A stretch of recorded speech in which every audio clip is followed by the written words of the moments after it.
Hello students, आप सबका फिर से मेरे चैनल एसकेपी पर स्वागत है।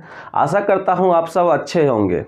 आज हम लोग बिहार बोर्ड के क्लास 8 का एक्सरसाइज 2.2 का दूसरा भाग देखेंगे।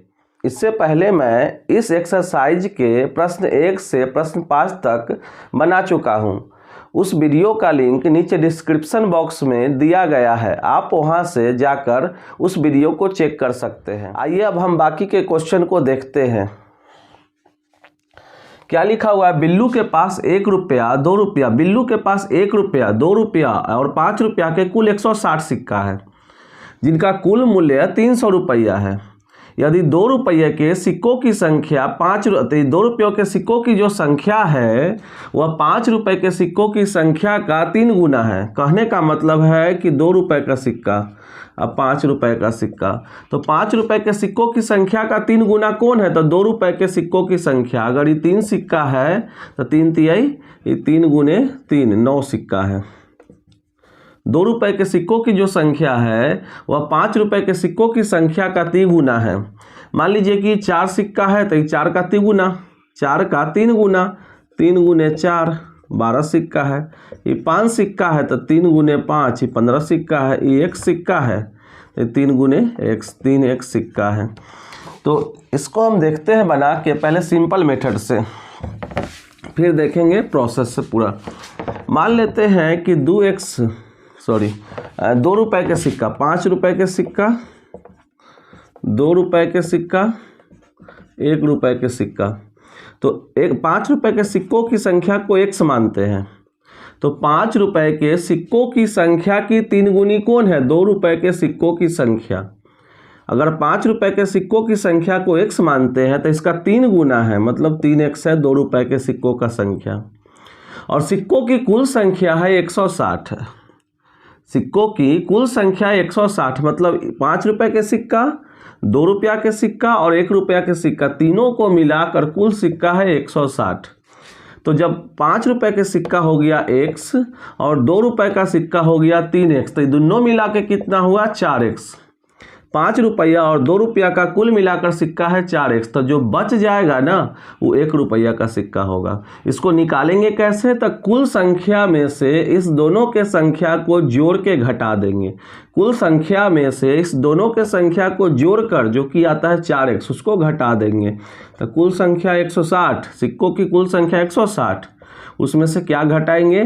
तो x प्लस 3x, मतलब यह हो गया हम लोगों का 160 माइनस 4x। अब अगर आपके पास 5 रुपये के, अगर आपके पास 5 रुपये के 7 सिक्के हैं, 7 सिक्के हैं 5 रुपये के, ओ सेट, तो कितना रुपया हुआ? तो सिक्कों की संख्या 7 रुपया, सिक्कों की संख्या 7 और एक सिक्का है 5 रुपया का, तो टोटल कितना हुआ? 35 रुपया। अगर सिक्कों की संख्या है मान लीजिए कि 9 और एक सिक्का है 5 रुपया का, तो टोटल कितना रुपया हो गया? दोनों को गुना करेंगे ना, संख्या से वैल्यू को गुना करेंगे, 45 रुपया। तो अभी हमारे पास सिक्कों की संख्या है x और एक सिक्का है 5 रुपया का, तो एक वैल्यू कितना हो गया? 5x।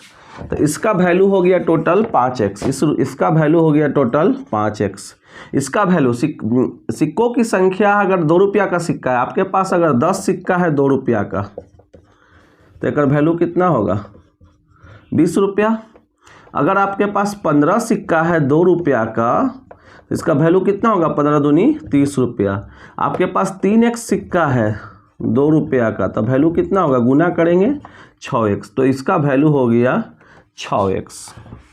और उसी तरह इसका वैल्यू हो जाएगा आपका 1 रुपये का सिक्का है, इस पूरे को 1 से गुना करेंगे तो इतना ही रहेगा, 160 माइनस 4x। इस तीनों को मिला करके इस तीनों सिक्का का कुल मूल्य 300 रुपया है, यहाँ दिया हुआ है, मतलब बराबर में 300।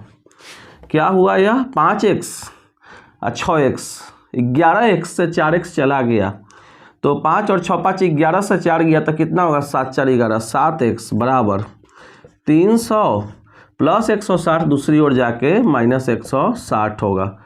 इसलिए x बराबर घटा के कितना आएगा हम लोगों का? तो 300 से 100 गया, 260 और गया, तो आपका आ गया 140। 20/7 20 सिक्का। तो x सिक्का, x का वैल्यू आया 20, x का वैल्यू आया 20। तो x 5 रुपए के कितने सिक्के हैं? 20 सिक्के हैं। 2 रुपए के 3x था ना, और x का वैल्यू है 20, तो ये कितना हो गया? 3 × 20 = 60 सिक्का है। और इसका हम देखते हैं, तो हमारे पास इसका कितना है? तो ये हो जाएगा 160 माइनस 4 × x का वैल्यू 20, तो 20 × 80, 160 से 80 गया तो 80 सिक्का। अब बताइए 20 सिक्का का वैल्यू कितना होगा? 5 रुपया का सिक्का है तो 20 बचे, 5 रुपया का 20 सिक्का 100 रुपया। आंसर चेक कर रहे हैं। 2 रुपया का 60 सिक्का, 60 सिक्का 2 रुपया 120 रुपया।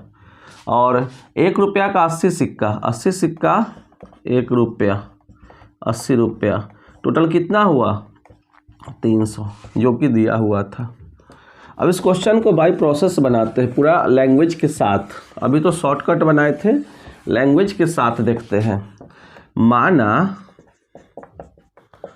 माना जो दिया है ना 5 रुपए के सिक्कों की जो संख्या है ना, ओकर 3 गुना 2 का सिक्का है, तो हम 5 के सिक्का को ही मानेंगे। माना 5 रुपए, ये आसान होगा।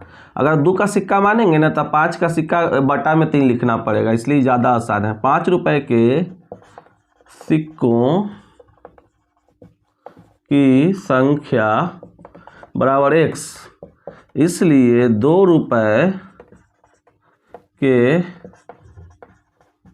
सिक्कों की संख्या बराबर, तो 3 गुना 5 के सिक्कों के संख्या का 3 गुना, 3 × x बराबर 3x।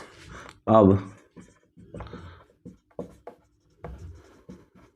सिक्कों की कुल संख्या दे के रखा है हमारा, सिक्कों की कुल संख्या 160।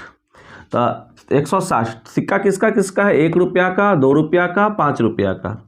इसमें 5 रुपया का 1 सिक्का है और 2 रुपया का 3x सिक्का है, तो टोटल कितना हो गया? इस दोनों को जोड़ेंगे तो 4x। तो जो बच जाएगा वो 1 का सिक्का होगा, इसलिए 1 रुपए के सिक्कों की संख्या बराबर, तो टोटल में से ना उस दोनों को जोड़ के 5 रुपया का सिक्का 1 सही 3x, मतलब 160 माइनस 4x। इसलिए 1 रुपए के सिक्कों का कुल मूल्य, तो 1 रुपए का मेरे पास कितना सिक्का है? अगर 1 रुपए का मेरे पास 50 सिक्का हो, तो 50 सिक्का हो तो 50 × 1 रुपया, मूल्य होगा 50 रुपया। अगर 1 रुपया का 70 सिक्का हो तो 70 × 1, तो मतलब 70 रुपया। तो 1 रुपया का इतना सिक्का है, तो इसको 1 से गुना कर देंगे। संख्या को क्या करेंगे? 1 रुपया से, तो कितना हो जाएगा? 160 माइनस 4x। उसी तरह से 2 रुपए के सिक्कों का कुल मूल्य, तो 2 रुपए के सिक्कों की संख्या कितनी है? 3x। इसको 2 रुपया से गुना कर लेते हैं। जैसे 2 रुपए का अगर हमारे पास 20 सिक्का है 2 रुपए का, तो कितना रुपया होगा? 20 दूनी गुना करेंगे ना दोनों को, 40 रुपया। तो इस दोनों को भी गुना करेंगे, तो 3 दूनी 6x, इसका कुल मूल्य हुआ 6x। तथा 5 रुपए के सिक्कों का कुल मूल्य, तो 5 का सिक्का है x, तो संख्या को वैल्यू से गुना करेंगे, तो ये हो गया 5x। अब क्वेश्चन क्या कर रहा है कि कुल मूल्य है, तीनों का कुल मूल्य 300 है, मतलब 1 रुपए के सिक्कों का मूल्य प्लस 2 रुपए के सिक्कों का मूल्य प्लस 5 रुपए के सिक्कों का मूल्य, तीनों को मिलाएंगे अकॉर्डिंग टू क्वेश्चन, प्रश्न से। 1 रुपए के सिक्कों का मूल्य कितना है? 160 माइनस 4x प्लस 2 रुपए के सिक्कों का मूल्य 6x, 5 रुपए के सिक्कों का मूल्य 5x बराबर कितना दिया है? कुल मूल्य 300 रुपया। 6 से 4 गया तो 2, 5 2 7x, 7x प्लस 160 दूसरी ओर जाएगा ना, तो चिन्ह बदल जाएगा माइनस 160, इसलिए x बराबर ये हो जाएगा 140 बटे 7, 7 गुना में है 7x का मतलब क्या हुआ? 7 × x, तो 7 गुना में है, कट जाएगा, कितना आएगा? 20। x का मान आया 20, इसलिए 5 रुपए के सिक्कों की संख्या, बारी बारी से तीनों को लिख देते हैं, इसलिए 1 रुपये के सिक्कों की संख्या कितना हो गया? 1 रुपये के सिक्कों की संख्या 160 माइनस 4x था। 160 माइनस 4x के जगह 20। 160 माइनस 20 चौक 80 बराबर 80।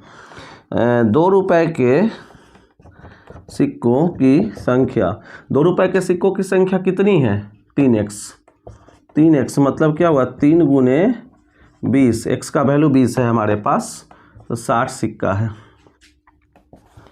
तथा 5 रुपये के सिक्कों की संख्या, तो 5 का एक सिक्का है और x का वैल्यू है 20। इसका कुल वैल्यू कितना हुआ? 100 रुपया। 20 पचे 100। 2 रुपया का 60 सिक्का है, तो 60 दूने 120, 120 और 1 रुपया का 80 सिक्का, तीनों को जोड़ेंगे तो 300 आ जाता है। आंसर सही है। अब हम लोग क्वेश्चन नंबर 7 को हम लोग देखते हैं। एक पिता जो है अपने 3 संतानों में अपनी संपत्ति का बंटवारा करता है। एक पिता अपने 3 संतानों में संपत्ति का बंटवारा करता है और उसका अनुपात दे के रखा है 1:2:3। और वो करता क्या है? अपने कुल संपत्ति में से उसकी कुल संपत्ति है 2.5 लाख की, 2.5 लाख मतलब 2,50,000। और इसमें से ना 1 लाख वो अपने लिए रख लिया, इसमें से 1 लाख रुपया वो अपने लिए रख लिया। तो उसके पास कितना बचा बांटने के लिए? उसके पास कितना बचा? 1.5 लाख रुपया। 1,50,000 रुपया बांटने के लिए बचा। अब उसको क्या करता है? एक संतान को देता है 1 भाग। 1:2:3 का मतलब क्या है? 1:2:3। इसको ओरली हम लोग बना सकते हैं। टोटल कितना भाग लगाया? जो भी भाग लगाया उसका 1 भाग दिया पहला को, 2 भाग दिया दूसरा को और 3 भाग दिया तीसरा को। टोटल कितना भाग लगाया? 1 + 2 + 3, 2 1 3 3, 6 भाग लगाया। तो 1.5 लाख को आप 6 भाग में बांट दीजिए, 6 बराबर भाग में।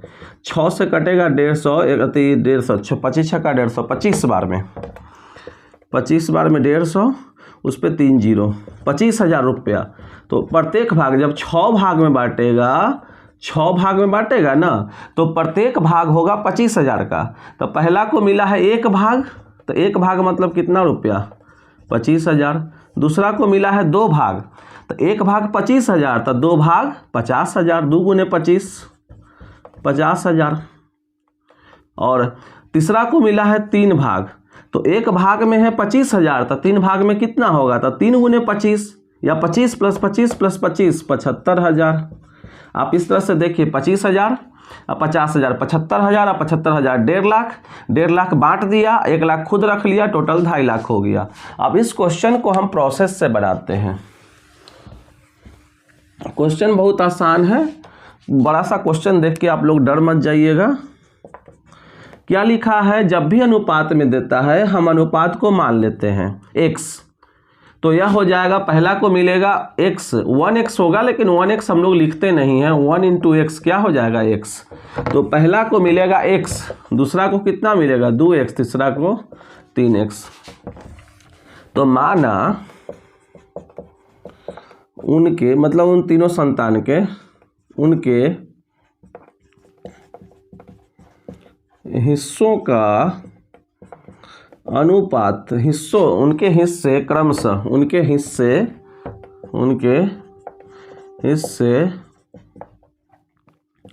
क्रमशः कितना कितना है? 1x तो लिखेंगे नहीं, x 2 है तो क्या हो जाएगा? 2x तथा 3x है।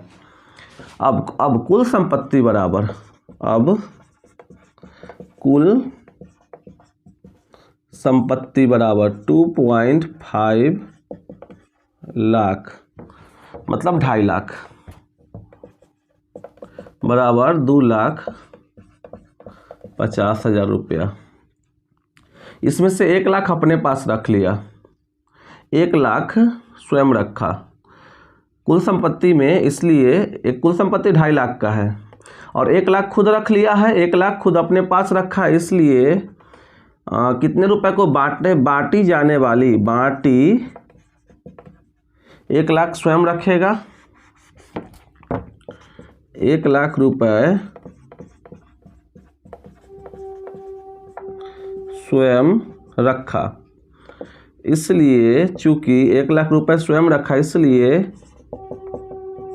बांटी जाने वाली, आप इस सब को स्किप कर सकते, सबको छोड़ दीजिए, डायरेक्ट क्वेश्चन बना दीजिए। तो बांटी जाने वाली राशि, तो 2,50,000 में से 1 लाख रुपया अपने पास रख लिया, तो कितना रुपया उसको मिला जिसको बांटेंगे, तो यह है 1.5 लाख रुपया, इतना रुपया। ठीक है, तो अब देखते हैं 1.5 लाख रुपया।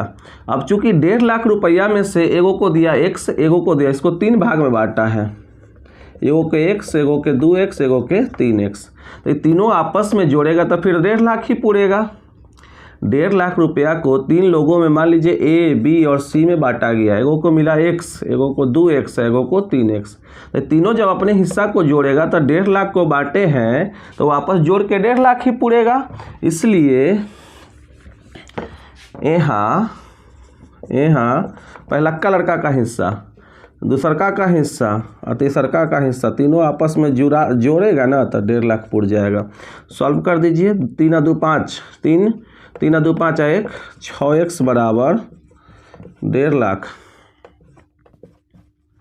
इसलिए x बराबर 1.5 लाख बटे 6, काट के आएगा कितना, 25,000। अतः उनके मतलब उसके तीनों संतान का, उनके हिस्से क्रमशः, पहला को कितना मिला था x ना, x का वैल्यू कितना है 25,000, तो 25,000 कॉमा, दूसरा का 2x है ना, तो 2 गुने x का वैल्यू कितना है 25,000, मतलब कितना हो गया 50,000, तथा तीसरा को कितना मिला 3x, मतलब 3 गुण x का वैल्यू 25,000 बराबर 75,000 रुपये है। ये हमारा क्वेश्चन नंबर 7 था। अगर आपको ये समझ में नहीं आया है तो आप इसको दोबारा से देख सकते हैं। क्वेश्चन नंबर 1 से क्वेश्चन नंबर 5 तक इससे पहले वाले वीडियो में बनाया गया है, वहाँ से आप लिंक पर डिस्क्रिप्शन बॉक्स में लिंक दिया गया है, वहाँ से उस वीडियो पे जाके आप उसको देख सकते हैं, आप सीख सकते हैं। अब हम लोग क्वेश्चन नंबर 8 देखते हैं। 11 के लगातार 3 गुणज है, 11 के लगातार 3 गुणजों का योग, तो 11 के लगातार 3 गुणज, 11 का जब गुणज है तो देखिए 11 का कुछ गुणज लिखते हैं, 11 एकम 11, 11 दूना 22, 11 33, 11 चौक 44। 11 के जो गुणज है कितना से बढ़ते हैं, कितना से प्लस होते हैं, इससे 11 ज़्यादा है, इससे कितना ज़्यादा है 11, इससे कितना ज़्यादा है, तो ये प्लस 11 क्यों हो रहा है, क्योंकि ये 11 का गुणज है, घटेगा भी ना तो 11 से, जैसे ई है इससे कितना कम है तो 11 कम है, 33 से 22 कितना कम है तो 11 कम है, 22 से 11 कितना कम है तो 11 कम है। क्यों? क्योंकि 11 का गुणज है। तो इस क्वेश्चन को बनाने का हमारे पास 3 उपाय हैं। 3 गुणज है तो हम एगो मानते हैं x, सबसे छोटका x, तो अगला क्या हो जाएगा, उससे 11 ज़्यादा, उससे अगला क्या होगा, जैसे एगो है 11 तो अगला क्या है 22, इससे 11 ज़्यादा, इससे भी 11 ज़्यादा, तो 22 में 11 जोड़ेंगे तो आएगा 33, तो इसमें 11 जोड़ेंगे तो कितना आएगा 11, x प्लस 11 प्लस 11 22। एक ये तरीका है। आप दूसरा तरीका इस रूप में ले सकते हैं, x उससे अगला 11 कम, उससे अगला 11 और कम। एक तीसरा तरीका है जो सबसे आसान है, पहला पिछला मानिए x, तो इससे पीछे वाला क्या होगा 11 कम, ऐसे आगे वाला क्या होगा 11 ज़्यादा। ये सबसे आसान तरीका है। अब क्या कहा है, तीनों का योग जो है 231 है, तो इस तीनों को जोड़ देंगे, इसको जोड़े और इसको जोड़े तो कितना हो गया 3x, टोटल कितना हो गया 1 2 3, 3x प्लस में 22 11 33, और तीनों का योग कितना दिया है 231, तो यहाँ से हम 3x को अकेले छोड़ेंगे, 231 माइनस 33। इसलिए x बराबर 231 से 33 गया, 231 से 31 गया तो 200 बचा, 31 32 से 2 और चला गया तो 198 बटे 3 गुना से भाग में, 3 से 6 बार में 6 66। पहली संख्या क्या आया, x माने थे ना, तो पहली संख्या आया 66। दूसरा क्या माने थे, x प्लस 11, तो 66 प्लस 11 77। और तीसरा क्या, तो x प्लस 22, 11 प्लस 66 प्लस 22 88। इस मेथड में तीनों को जोड़ के, इस तीनों को जोड़ के 231, 3x माइनस 33 बराबर 2 3 1, 3x को अकेले छोड़ेंगे 2 3 1, माइनस 33 उधर जाकर प्लस 33 होगा, इसलिए x बराबर 3 1 4, 3 3 6, 264 बटे 3 काटते हैं, 2 से कटेगा 8 3 24, 25 26 88। तो पहला संख्या आया 88, x माने थे। दूसरा x माइनस 88 माइनस 11 मतलब 77, और तीसरा x माइनस 22 तो 88, x का मतलब हो गया 88 इस मेथड में, माइनस 22 कितना हो जाएगा 66। सबसे आसान मेथड ये है, तीनों को जोड़ के x माइनस 11, दूसरा संख्या x और तीसरा संख्या x प्लस 11 231 है। इससे क्या हुआ, माइनस 11 प्लस 11 कट गया, बच क्या गया 3x बराबर 231। इसलिए x बराबर 2 3 1 बटे 3 काटिए, 7 21, 22 23 2 बच गया 7। तो जो बिचला हम x माने थे कितना आया 77। तो इसलिए पहली संख्या, फर्स्ट संख्या क्या हो जाएगा, first 11 x minus 11, 77 minus 11 66। Second क्या माने थे x 77, थर्ड क्या हो गया x प्लस 11 मतलब 77 प्लस 11 88। देख लीजिए 3 मेथड है, सबसे आसान ही मेथड होगा। अब इसको बाय प्रोसेस से हम इस मेथड से बना देते हैं, इसमें से कोई बना सकते हैं लेकिन मैं इस मेथड से बना देता हूँ, फर्स्ट मेथड से। एक और मेथड है जो हम लोग कंपटीशन में यूज करते हैं, उसमें क्या करते हैं, जब कभी भी लगातार संख्या का योग देल रहे तो उसको ना हम जैगो संख्या उससे भाग दे देंगे। 231 को 3 संख्या का योग है, 3 लगातार संख्या है, 11 का गुणज है, तो 3 से भाग दे दिए तो 77, ठीक बीच वाला आता है। तो बीच वाला 77, उससे अगला प्लस 11, 88, उससे पिछला माइनस 11, तो क्या होगा 66। ये कंपटीशन में यूज होता है। माना बे संख्या x 11 का गुणज है तो 11 से बढ़ेगा चाहे 11 से घटेगा, तो अगला क्या होगा x प्लस 11 कॉमा है ये, तथा इससे भी 11 ज़्यादा x प्लस 22 है।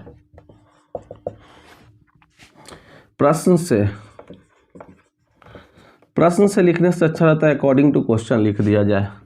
प्रश्न से तीनों को जोड़ के, पहलक्का को, दूसरा को और तीसरा को, तीनों को जोड़ के कितना दिया हुआ है, योग मतलब जोड़कर क्या हो गया, यहाँ पर 3x है, 11 प्लस 22 33 हो गया, 3x बराबर तो 231 प्लस 33 इधर आकर माइनस 33 होगा, इसलिए x को अकेले छोड़ेंगे, घटा के 198 बटा में 3 से 6 बार में 18, 1 बच गया 66। इसलिए बेसंख्याएं कितना कितना हम लोग माने हैं, पहला को x माने हैं तो x की जगह हो गया 66 कॉमा, दूसरा क्या माने हैं x प्लस 11 तो 66 प्लस 11 बराबर 77, तथा तीसरा क्या है x प्लस 22 मतलब 66 प्लस 22 बराबर 88 है। आसान सा क्वेश्चन है, कोई हार्ड क्वेश्चन नहीं है। आपको ये सब समझ में आता है तो आप अपने दोस्तों के साथ भी शेयर। अब हम लोग क्वेश्चन नंबर 9 देखेंगे। क्वेश्चन नंबर 9 में कहता है कि संकुल संसाधन केंद्र मध्य विद्यालय फरना में एक बाल मेला का आयोजन किया गया। इसमें जो विजेता छात्र था, इस बाल मेला में भाग लेने वाले विजेता छात्रों को, प्रत्येक विजेता छात्र को 2 कलम दिया गया और विजेता को छोड़कर अन्य प्रतिभागियों को जो जीत नहीं सके, विजेता नहीं बन सके, उनको 1 कलम दिया गया। छात्रों की कुल संख्या, उस बाल मेला में जो प्रतियोगिता हुई थी उसमें भाग लेने वाले 100 छात्र थे और उनके बीच कुल 120 कलम बांटा गया है। तो बोल रहा है ना कि कैगो विजेता था। ये बहुत आसान क्वेश्चन है। अच्छा, आप एक बात बताइए, टोटल 100 छात्र है, अगर इसमें विजेता है, विजेता और अन्य, अगर विजेता 20 है तो अन्य कितना होगा? 100 में से 20 को घटा देंगे, जो बच गया तो 100 में 20 घटाएंगे 80 आएगा। अगर विजेता 30 है तो 100 माइनस 30 बच कितना गया? 70, अन्य हो गया। अगर ये x है तो 100 माइनस x, इसी को हम लोग लेके चलेंगे। अब एक विजेता को दिया गया 2 कलम, विजेताओं की संख्या x, अगर विजेताओं की संख्या 20 हो और एक विजेता को 2 कलम दिया जाए तो कितना कलम बटेगा? 40। अगर विजेताओं की संख्या 3 हो और एक विजेता को 2 कलम दिया जाए तो कितना कलम बटेगा विजेता में? तो 30 दूनी 60, तो x है तो विजेताओं में तो 2 से गुना करेंगे। विजेताओं की संख्या x है, प्रत्येक विजेता को 2 कलम दिए तो 2x कलम। और उप विजेताओं की, अन्य विजेताओं की संख्या जो भाग नहीं, अन्य प्रतियोगियों की, अन्य प्रतिभागियों की संख्या जो जीत नहीं सके उनको 1 कलम दिया गया। तो 80 स्टूडेंट को 1 कलम देगा तो 80 कलम होगा, 70 स्टूडेंट को 1 कलम देगा तो 70 कलम होगा, तो इतना स्टूडेंट को 1 कलम देंगे तो 100 माइनस x कलम होगा। विजेता को मिला 2x कलम और जो हारा है उसको मिला 100 माइनस x कलम, तो दोनों को जोड़ेंगे ना 100 माइनस x, जो विजेता को मिला और जो हारने वाले को मिला, तो कुल मिला के 120 कलम है, कुल मिला के 120। 2x से x गया तो x बचेगा 120 प्लस 100 इधर आकर माइनस 100, मतलब 20 को विजेता है, 20 को विजेता है 40 कलम, 20 विजेता 40 कलम, अब 80 को हारने वाला था 80 कलम, 8 4 12 120 कलम। ठीक है, तो अब इसको हम लोग बाई प्रोसेस बनाते हैं। आसान क्वेश्चन है, क्वेश्चन बड़ा सा है ना, लेकिन बहुत आसान क्वेश्चन है। हल हम लोग क्या मान लेते हैं? माना विजेताओं की कुल संख्या बराबर x, इसलिए अन्य प्रतिभागियों जो जीत नहीं पाया, अन्य प्रतिभागियों की कुल संख्या, तो टोटल स्टूडेंट कितना है? 100, तो जो बच गया से अन्य प्रतिभागी है, क्योंकि छात्र टोटल 100 है तो जो बच गया वो अन्य प्रतिभागी है। प्रश्न से नहीं, अब एक विजेता को 2 कलम दिया गया है, तो अब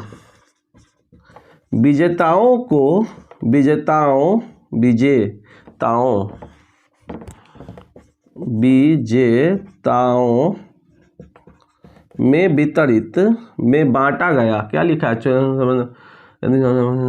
ठीक है, विजेताओं में वितरित कलमों की कुल संख्या,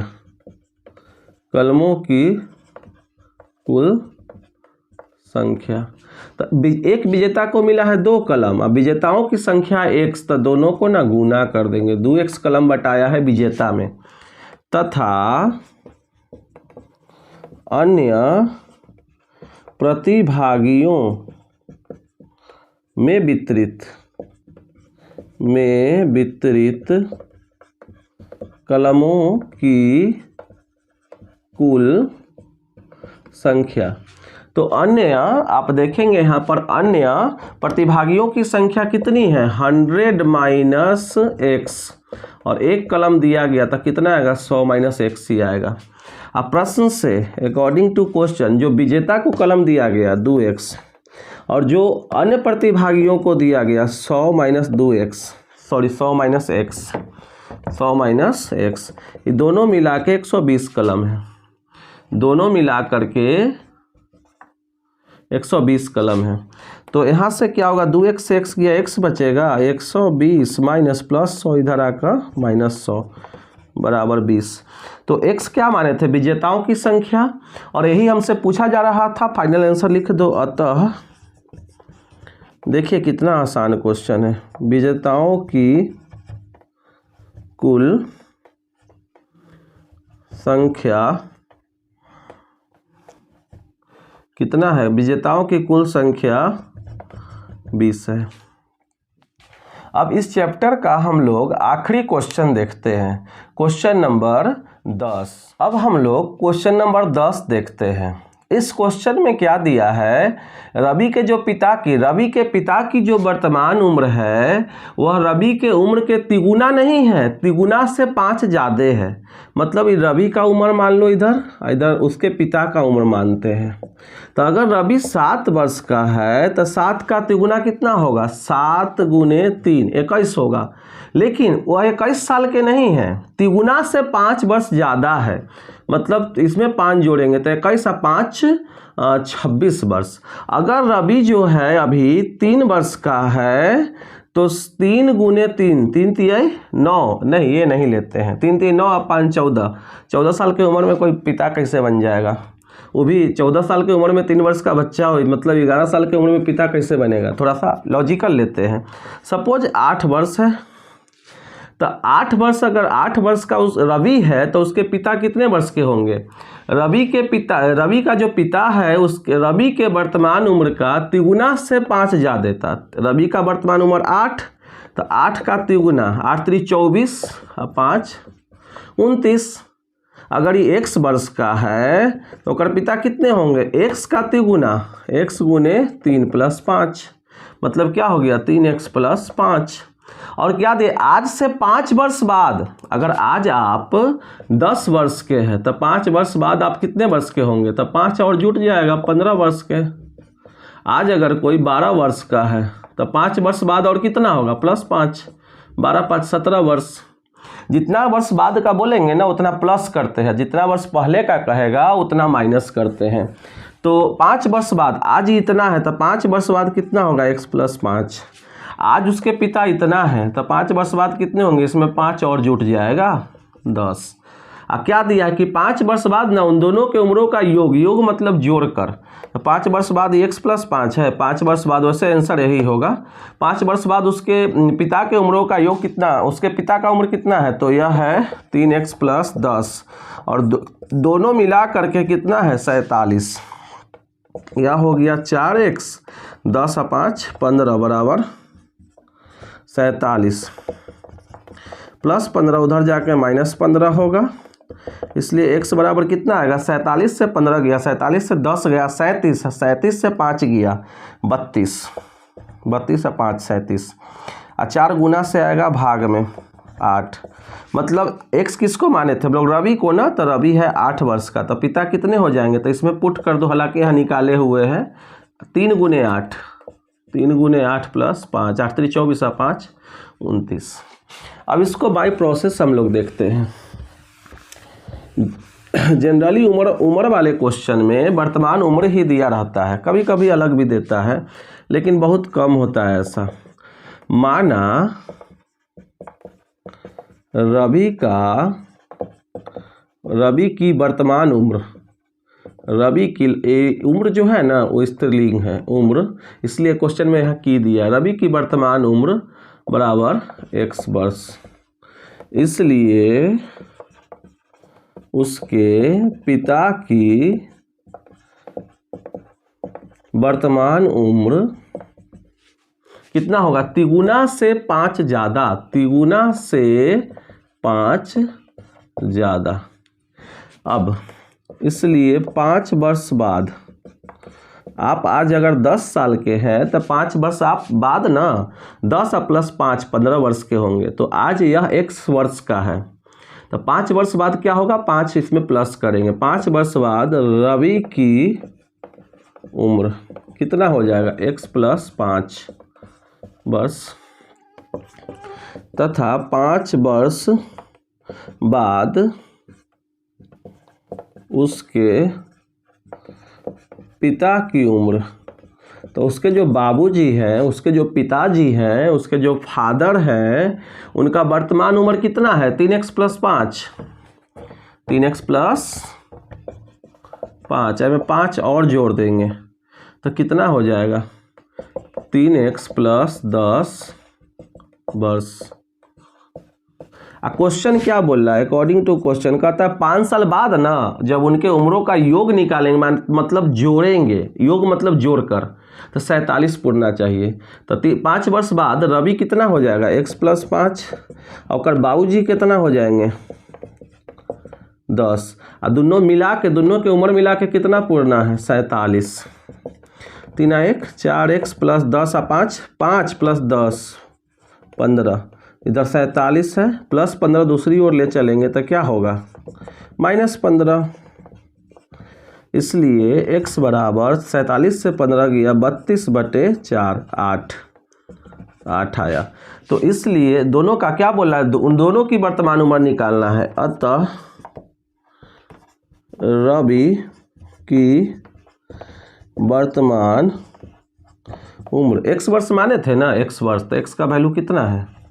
8 वर्ष, तथा उसके पिता की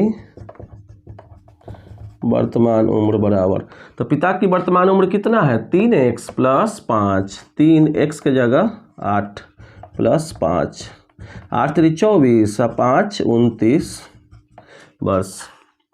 तो यह आपका एक्सरसाइज था जिसका हो गया इति श्री रेवा खंडे सप्तमो अध्याय समाप्त। अगर यह आपको पसंद आया है तो आप अपने दोस्तों के साथ शेयर करें, अधिक से अधिक शेयर करें, और आप लोग सब्सक्राइब करना, साथ ही साथ लाइक करना भूल जाते हैं, तो पहले उसको कर लें। थैंक यू, मिलते हैं नेक्स्ट वीडियो में।